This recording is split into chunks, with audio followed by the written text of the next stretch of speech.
Good afternoon, everyone. My name is Jaideep. That's Toby. Good to be talking to all of you. I know it's a post-lunch session. We will try to keep it light, and we promise we'll finish before the stipulated time and give you 10 to 15 minutes back. Toby, you want to get started? Yeah. Okay, so my name is Toby Gruber. I am the co-founder and CEO of Gojoko Marketing and Amplify Capital, which runs My Community Finance, the platform. Yeah. Good. Okay, so you're in the right session. This is not about cleansing your soul. Even though after 25 years of investment banking, I probably could use some. And I'm not here to spread the gospel, but the church does play quite an important role in credit unions. And there's a lot we can learn from the church, particularly in terms of customer retention, running a business for 2,000 years. So anyways, the Archbishop of Canterbury, whose photo this is, has made some very interesting statements. I don't know if you follow the UK personal loan market, but it's a very sophisticated market in many respects, and it's occupied by some odd players. So in the very prime market, you have the banks who cover this, and anything below prime is really occupied by profit maximizers. And I don't know if you heard the story of Wonga, who offered personal loans to people at like 3,000% and so on, and they've been put out to the long grass in the meantime. So anyways, this Archbishop said a couple of things that are quite interesting, and I wrote them down, but you'll see that they're very commercial. The church has always been, but he basically, there's three issues that they want. They want to clearly achieve, and if you look at the mutual banking sector, it's very developed all over the world, and the credit union sector in particular in the US is very big. But in the UK, they've never come out of this very niche existence, and they're extremely small, and I'll discuss this later. But he basically says there's a regulatory issue that makes it nearly impossible for credit unions to succeed. They all need subsidy. They all so far survived on handouts from councils, and they were treated like quasi-charities. And they need a lot of help and support in terms of systems. And I think this is where I will explain this journey from getting credit unions out of this sort of poor man's bank niche into a high-tech provider of consumer credit to the UK and the journey we're on and where we think we'll go. So yeah, maybe if we can just move to the next slide. Or do you have that? Here. Yeah. So we just introduce ourselves. Toby is the CEO of Amplify Capital and Gojoko Marketing, and I look after the banking vertical for Persistent. And we're going to talk about the story of how Toby and his clientele sort of became one of the largest players in the UK credit union market. So Toby, you want to start off with the proceedings? Yeah, well, what I'll do here is, so what we've done is the way to start is we understood that there is a need in the market for more affordable credit for people on, I would say, average income. In the UK, that's 25 to 35,000 pounds. They don't have access to prime credit, and the idea is one of the co-founders of this was very much involved with Citizens Advice and found, okay, there is a need. How can it be solved? And he came across these credit unions. And he said, okay, they're very attractive. And as I said, I spent a long time in investment banking and understood very early that there's a balance sheet opportunity that we could use to bring it to the market. And you will see it took a while for us to find out that technology is an enormously important part. And this is how we then partnered up with Persistent and Mambu in particular to get this to the point where we are now, where we are on this phenomenal growth trajectory. And you will see, it's quite interesting. So these numbers are pretty small, but particularly compared to the N26 presentation that you've all been foregoing right now. But you will see N26, they just raised, I forgot, 130 million, but they're not profitable. We have raised 15 million in regulatory capital, which is capital that provides returns of about 15%. But we're profitable at our level. We're already profitable. The total investment in IT was less than 2 million. So, and I'll explain that. But currently, we are clearly the fastest growing credit union in the UK. We are also among the 4 largest in the meantime. And within the next 6 months, we'll be by far the largest credit union in the UK, and we'll cater to a group of credit unions, which I will explain going forward. Sure. Yeah. So what you're going to hear is pretty much a David versus Goliath story. Before we do, I'll just briefly talk about who we are. So we consider ourselves as the Davids of the ITA company, been in the business for the last 30 years and still carry the same spirit as we did about 30 years back. The name persistent, for some of you who come from the technology background, comes from the database. The database persistence is what we bring to the table, and that persistence has actually shown through multiple engagements that we have done for the last 30 years. Our association with Mambu started in the same spirit, and Gojoko is a prime example of how we have used the technology with persistence to bring some really robust, groundbreaking results on ground.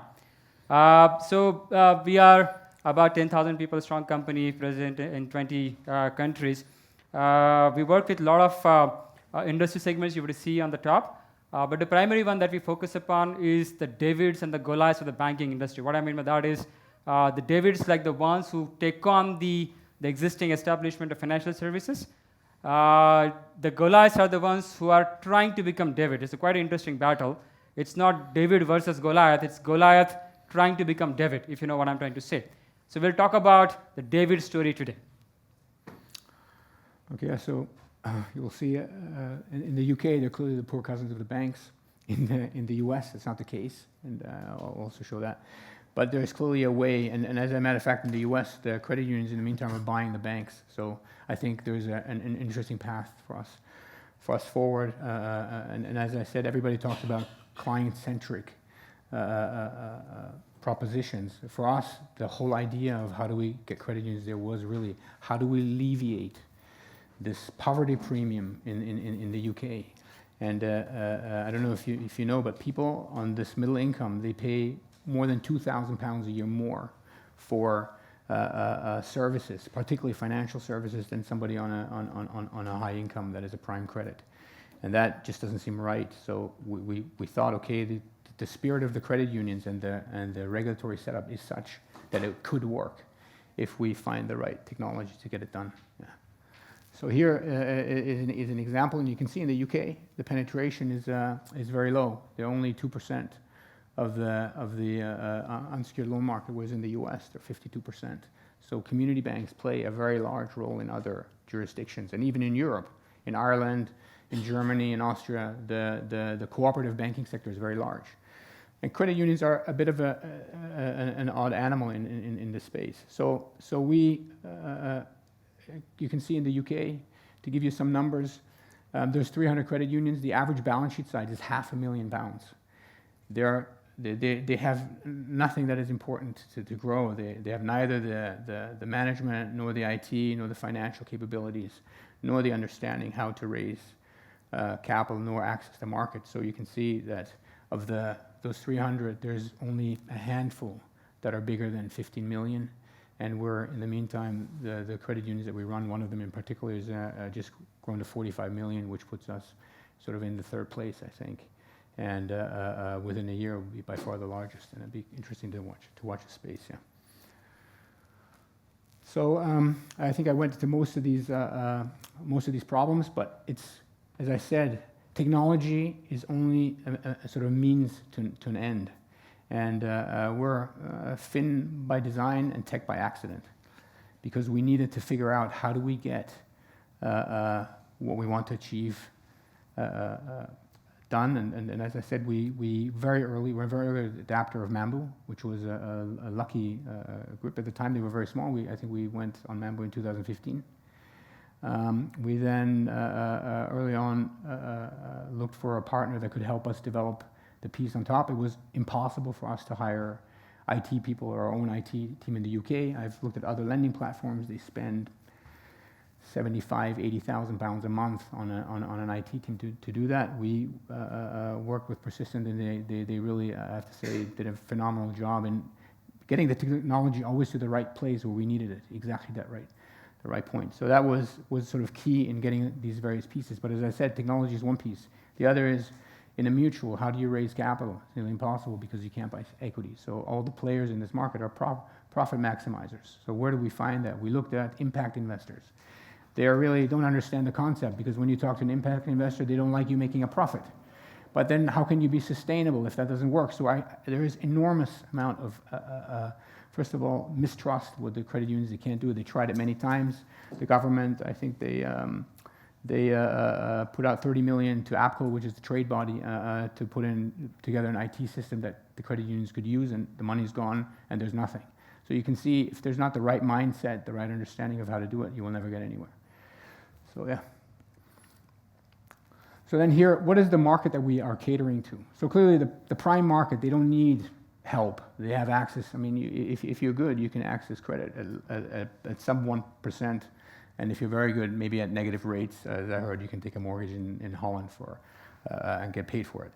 So we cater to a market that's a bit outside where the credit unions used to operate. And this is, I think, the other problem. They were, and this is, in all fairness to Wonga, something they tried to do. So there is two markets that are underserved. One is the subprime, and it's very difficult to serve this market, and I'm not going to go into this. And then there's a very large piece of the market that are sort of, I would say, sort of your middle income, nurse, policeman, whatever. There's builders, people that would not normally be able to access any credit. And they can go out, and you have in the UK hundreds of loan platforms. They offer you credit anywhere between 50, as I said, to 1,500% of APR. So we sit very squarely in this market. We had to develop, on the back of it, a lot of modeling. So we need to understand the credit risk. As I said, it's not only technology. It's management, understanding credit risk, understanding the loan market. How do you sit on these platforms? How do you make sure you get the two pieces that are key in loans? How do you get them right? And one is risk, and I will show you later. It was something we struggled with initially. We had huge losses. Because we couldn't understand how to rate this population. And as a matter of fact, it's quite interesting. Credit unions were the first to overcome the problem of credit risk. And how did they do that? So what they did is they created communities around, usually it's called the common bond, and I'll explain to you how that advantage, or the way they used to get around credit risk, it translates into a problem today that we had to manage. But really what they have is, in order to join a credit union, you can't just open an account. You need to somehow prove that there's a common bond. So either you work in the same sector, there's a credit union for policemen, or you live in a certain area. So if you go there, so if you look at a loan market that's completely online, you can't overcome that problem. You can't put your product on the shelf if only people in the credit union we took on used to cater to Brent in London. So how do you overcome this problem? But that was a credit control mechanism, because if you gave a loan to somebody in your community and it was your money that went there, then you also made sure that he paid back. There was some sort of moral obligation to pay it back. That was really the history of this common bond. And as a matter of fact, the name Gojoko was the name of the first credit union in the early 19th century that came in Japan, and it functioned exactly like that. You were the community. The excess cash they had went into these credit unions, and if somebody needed a loan, they were able to take it out, I think at that time, for 100 days interest-free. So that's really, I would say, this is what we're aiming for. Can we give the lowest possible credit to people by being better at technology, better at accessing credit, better at managing the acquisition costs, which is a huge problem in this market, and so on. So I think we've done, as I said, persistence has helped us tremendously connect all the pieces. But as I say, we don't see ourselves as a technology company, really. How do we solve this problem of access to cheaper credit? Yeah. So and here, this just shows it one more time, what it is and explain. So if you look at a typical near-prime borrower, borrows somewhere between 23 and 25% currently, and we offer the same at 19%. So on a typical loan that we do, that's a savings of £500 to £600. I think if we get better on the technology side, we can lower this rate. It's just very high, particularly due to acquisition costs. And as I said, we'll also here you can see. Want to go back? No, it's fine. It's fine. So this is, you can see that there's actually a huge free space. There's only two players, and the top one is a bank, and they only realized very late that the capital charges are too high, so they're disappearing now. So Shawbrook is nearly out of this market. The only player is Lendable, who are a wholesale funded platform by a bunch of hedge funds who are trying to maximize the profit in this space. But I have to say, technology-wise, they're very, very good. Then you have the the high street banks playing here, they cannot go further down the curve because they have capital issues. And here is everybody else here charges huge rates, trying to maximize hedge fund money that sits in these loan platforms there. So there's a story about this. I can go a bit into this story, but this is how do we try originally to do this, and you'll see there was some. If you disrupt the sector, particularly like the credit unions, and I have to say that the problem is really that most of the staff's unpaid. That's very traditional. They usually don't get paid. So there are volunteers, and if you're looking for Corbyn voters, you will find a disproportionate amount of them on the boards of these credit unions. They're really socialists who believe the taxpayer is supposed to fund the bad business model. And that's really the problem, and it's hard to overcome this. So when we came, clearly, there was no friends. So we had neither friends with the trade body nor with anybody else. So, and we also, I'd say, we pushed a bit the limits. So initially, what we did to overcome this common bond problem, we went to the regulator. We said, we'd like to establish a new credit union. And they said, oh, no, you don't have to do that. We can use a credit union. You can, if you want. We're going to put them out, but if you feel you can recapitalize them and do something with it, be my guest. So we took it. And we then, there's a method in the UK how these credit unions skirt a bit the regulation. They come in and they say, if you want to become a member of this credit union, the co-op is part of our common bond. And there's a link. You can go to the co-op. You can pay £1, become a member of the co-op, and then come back, and then you've sort of overcome this. So what we did is we industrialized this. So as soon as you applied for a loan, you automatically became a member of some association we set up. But that didn't go down well with the particular trade body. They went to the regulator and then nearly shut us down. So, but the good thing was that we could make them understand what we were trying to do. And we said, look, there's a huge political push. I mean, the Treasury in the UK, the church, they're all pushing how to get these credit unions to become somebody who can provide a product. And I said, well, the issue is really fundamentally different views about what credit unions do. And the credit unions themselves look at this as a membership organization, like a little bit like a club, savings club. Whereas we said, forget about the savings club. People that, I mean, we have in one of the credit unions nearly 10,000 members, and we can't get 12 to come to an AGM. All they want is a product. And we said, look, you have to look at the politicians and the church and everybody that wants the credit union to succeed, say it's the product and not the setup. So, and I think we got them comfortable with this, and then what they did is something quite unique. So they did allow us a very wide common bond for one of the credit unions in order to make this a scalable model. So we became the first national credit union in the UK with a very wide common bond, so we have to turn down hardly anybody for common bond reasons, and that pacified also the trade body, because at the end the trade body said, well, this is within the regulations. We're not, pushing the limits of what's there. So I think, so that really got us to a point where we could now really push on the technology side to make this business model work. And as I said in the beginning, you saw, we did the largest capital raise probably for a credit union ever in the UK. We got this £15 million of regulatory capital, allowing us, because there's a huge leverage, like any bank. You have to hold 10% capital, so that means we can grow this balance sheet to something north of 200 million from where we are. So that is going to put us in fair squinting to succeed. So here, yeah, but we never should forget what the mission is. I mean, the mission is really to give as cheap as possible credit to people that want to have access to it, and do this correctly in terms of giving only people credit that can also afford it. Yeah, so please, I think that's it. So I think I explained most of the journey. I mean, it was really hard work to get where we are. I think we have now 2 credit unions on the platform. And as I was saying, we added another socially responsible lending platform in the UK. It's called a CDFI. It's not so well known. But they offer very small credit, £300 to £500 for 6 to 12 months. And that's the space that Wonga was playing in at these very high rates. And what we think, I mean, in all fairness to Wonga, they created a product that was in demand. So there was clearly, at any price, this product was selling. So the question for us is, okay, if that's at any price selling, can we offer these people something that is much cheaper by overcoming all the problems that go with it?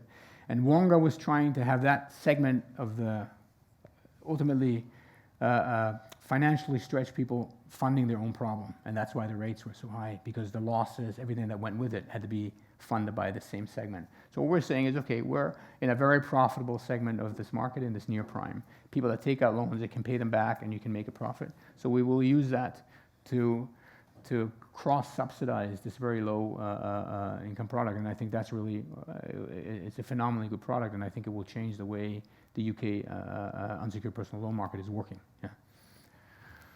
So, yeah. Thanks, Toby. So I'll talk about how technology had to come and rescue this thing. So if you just heard Toby, there were two big frames. I'll just do a quick recap. You saw a huge white box, a white space that had to be filled in for the near prime market. And just another point of reference, which I'll tell you, and we'll talk about that when we talk about our results that Gojoko achieved for themselves in the UK market. One of the largest top 3 credit union reached certain numbers, and Toby will talk about that when we talk about that in the later section. They got established in 1960. They took 60 years, okay, to reach to the stage wherever they are as of today, okay. And then the problem statement for Toby and his team was to achieve that in about 3.5 to 4 years. So you had to plug that 60 years journey into 4 years. Now, how is that going to happen? That was going to happen through 2 main channels. If you really see what Gojoko is trying to do on ground, they are trying to acquire customers, the near prime pocket in the market, basically, who are lucrative, provided you have the right channel to acquire them. Okay, and at the same time, acquire the credit unions who are not doing that very well because they're not very technology savvy, run in a very traditional manner. Acquire them and build a platform that could rapidly onboard a customer on one side, the end consumers, and the credit unions, and make them both meet at the middle. And the only way that could be done basically was using technology. Why? Because there were 4 different parameters which are supposed to be controlled to make these 2 ends meet. Okay, there was one, the innovation in terms of the business model, which is what Toby was trying to bring in to sort of build this super efficient aggregation platform, where he was actually sort of, I'm not saying confirming, but sort of, ensuring that certain number of customers will come on board through the platform. At the same time, for the end clients, he was basically bringing a very competitive bids coming from the lenders on the other side. So the innovation in terms of business model had to be brought in. What it also meant was he had to access a lot of data, churn out the right set of customer segments across different regions in London, in UK, wherever these credit unions operate, ensure that the data is churned, analyzed, and processed properly, so that you have the right kind of marketing strategy and a go-to-market strategy to reach out to those guys. And finally, when all of these 3 segments are done, innovation, the access to data and GTM, what you needed basically was the right amount of engagement so that you really give a digital-first experience for the customers to sign up and get the loans approved or rejected based on whatever number of parameters which they had, but make it really, really real time. And the way we had to do that basically was build a very composable architecture.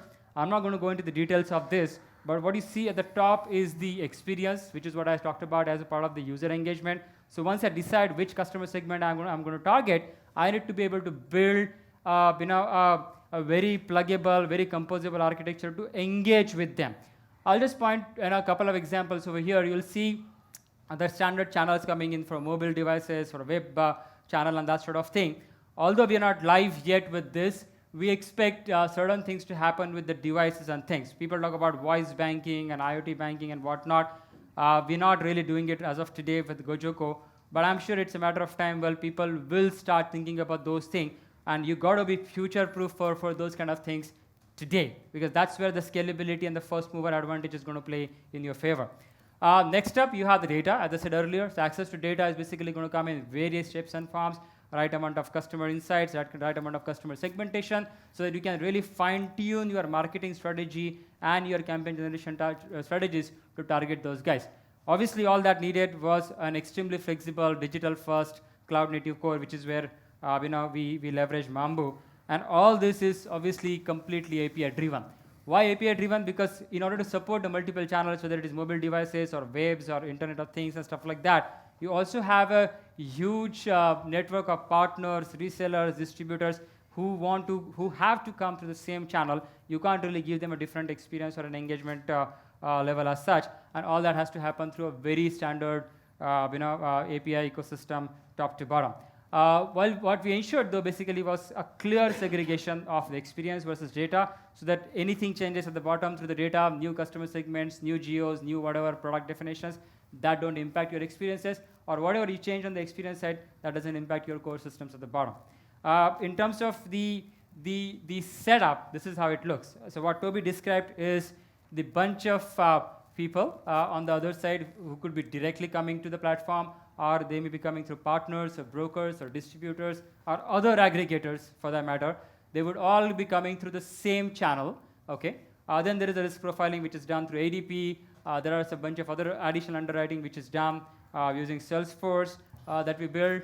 But then what you do is once a customer is acquired or a prospect is acquired, originated, and approved, you need to ensure that you hand over that particular loan application for subsequent servicing and management to the individual credit unions. And that is what happens today. We are using multiple instances of Mambu. All of them are completely pluggable. You can add, you can delete whatever number of components which you want on the Mambu side. And that's a pluggable architecture which we build using this layer. This is the API layer which I was talking about in the previous slide, the middle layer we call as integration hub, or in short iHub. And that iHub is the one that sort of glues the entire setup top to bottom, left to right, whichever way you say it, and with a great ability to add a new credit union or add a new channel on the left side, add a new credit union on the right side, or add a new product from the top. Whichever way we look at it, essentially, the composable architecture was something that we sort of enabled to have this particular ecosystem. Obviously, Mambu plays an extremely critical role because without the composable banking core, so to speak, the rest of the things will be extremely difficult and harsh for us to achieve. This are more details. I'll skip for the technicalities in this. But this entire stuff is cloud, so not just the core banking, which is Mambu, which is cloud native. We have the entire stuff hosted on AWS. There are the various components which we use. And that's why this model has become very, very replicable, and extremely effective for us. Toby, you want to talk about the results? So basically, the interesting thing is that, as I said before, is at this very low level of growth, we're already profitable. So we operate profitable. All our capex is paid out of revenues, and so we have because we're self-funded. As I said, it was impossible to get somebody to understand the structure. When they saw credit unions, they put their hands up. I mean, it's changed. We suddenly have an interesting group of people that want to buy into the platform, but I don't even think we need it. We can grow this. As I said, we have to have a very keen eye on IT cost, which is a big part, and of course personnel cost. How do we automate as much as we can, particularly in this very low loan part? But you can see, I mean, we are within a very short period of time, we grew to this handful of largest credit union in the UK. By the first quarter next year, we'll be the largest. We grow at about currently between 5 and 10 million a month. The only thing that's holding us back is we are creaking a bit at the seams, and that's why the Salesforce piece in the front end is quite crucial. But once we have that, we should be able to digest a lot more volume. So I think by my view is, because I can see what Lendable, for instance, is doing, and we have a much more competitively priced product. They do 30 to 35 million a month. So this is what we think is going to happen. As you can see, it took quite a while to get this initial growth going, but now we have an enormous growth, and we struggle. Whereas I would say that the last 2 years were just how do I stay alive the next day. This year has been really all about how do we cope with this growth that suddenly come in once the technology was in place and it was working. So we think in the next 3 years we'll have 2,500 members on the credit unions that are part of our platform. Yeah. Yep. You want to talk about the onboarding times as well? So the onboarding times is actually, we've onboarded quite a few credit unions, so we have experience. We've also experienced of putting one credit union out, unfortunately. And it's a very efficient process. It looks like the regulator in the UK is extremely efficient in putting out financial institutions. It's an interesting process to witness. But so it takes, I mean, we've put them on in like literally weeks. It's very simple from copying the clients over into the Mambu environment. As I said, most of these credit unions are not so large, and the rest of the technology just sits on top. It's already there. We exactly know how to push into Mambu. We know how to set it up, and we know how to copy the clients into it. So it's a very, very quick and painless process. It's not a very, very expensive. And as I said, all these credit unions sit on a very archaic system that needs to be replaced. So I think we're a very good play here. Yeah. Yep. I think that's it. Oh, here's one more. Oh, yeah. This is quite an important piece of what I said before. So there's two skills in this loan business, and that's why, as I said, and technology plays a large part in this. And one is, you can see we had enormous problems with loan losses in the beginning. Yeah, we had now it's come down. I mean, you don't see that the chart before this, the 2017 chart, will show that 25% of losses. We had fraud problems. Problems with assessing the credit. So we had to build a complete infrastructure around assessing credit in the near-prime market, and I think that is not finished. That process is still going, but we're in the territory where we expect to be. That's one thing. So the next building block will be acquisition cost. And there's many pieces that go into it. I think we've started on it. We currently have an average acquisition cost of about 4% per loan of the notional, and that makes loans quite expensive.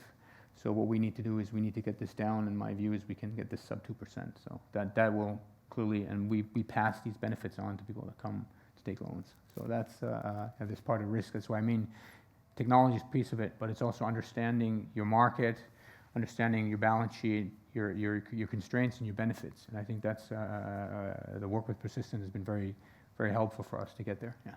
Thanks, Toby.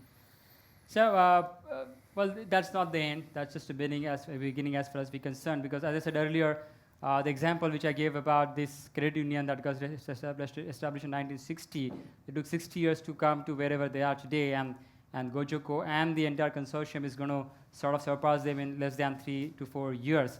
What we are now vying for is to scale up that particular story even further. I mean, we're doing this for 2 credit unions as of today. There are 280 out there only in UK. Still, that penetration is very low as compared to some of the other developed countries in the world. But the idea is, barring aside the tier 1, tier 2 kind of credit unions who are self-sufficient and stuff like that, we really do believe that the rest of them really do need help in terms of leapfrogging that 60 years, 50 years of worth of gap, and use the digital technologies to sort of plug that gap and really be there where they should be in terms of the market share of the credit unions in the financial segment in UK. So what we are doing next week is we are going to launch a joint platform. We call it as Gojoko Go Digital, powered by our own digital credit union solution. You want to talk about the purpose of that? So the purpose is really to create a group of winners in this credit union sector, if you want to call it that. As I said, we've had experience with credit unions that were not suitable. Because they're mutuals, they have their independent boards, they're quite independent, and they have to buy into this idea about what we want to achieve and also how we see the credit union model working. There are a number of them out there. We're talking to quite a few, even some larger ones that are clearly interested to work with us. So that's really the next step, is how do we get, I'm thinking maybe 10, 15 credit unions on this platform to be able to grow the sector into something that's meaningful in the UK. Yeah. Right. And in order to achieve that, what we are doing from our end is to scale up the existing architecture, which I showed you earlier. So it has become more flexible, more open to sort of onboard the customers in a very definitive time period from our perspective. I'm talking about the credit unions which will be opened up with an ability to sort of target multiple customer segments that we want to sort of go after in terms of different lending products. And all that is basically a composable architecture. So while Gojoko brings the fintech part of it, basically, we bring the technology arm to that in terms of Mambu being the core system, Salesforce at the top to manage CRM, and bit of underwriting underneath as well. And then besides that, we are bringing all the ready-to-launch integrations specific to the UK market. So whether it is address verification, income verification, credit score verification, and risk assessment through ADP and all that. We are bringing all those things, and we are trying to sort of really go after this nice-looking package where Gojoko front-ends the the credit unions to bring them on board on this particular aggregation platform. That basically brings the 7 different levers, as we call them, starting off with the digital experiences all the way up to security, and then obviously product configurations and all those kind of things in between. A bit of cool stuff around a digital back office as well, because if you really want to have an onboarding, real-time onboarding experience for the end clients, you need to ensure that your back office is also digital and it is really supporting the front-end user experience as such. We call it as the persistent digital credit union solution. We are going to announce that on Tuesday formally in UK. But we believe that's absolutely required, because unless you are ready to sort of disrupt yourself on ground, you stand a chance to get distracted. So thank you, and we welcome any questions if you have.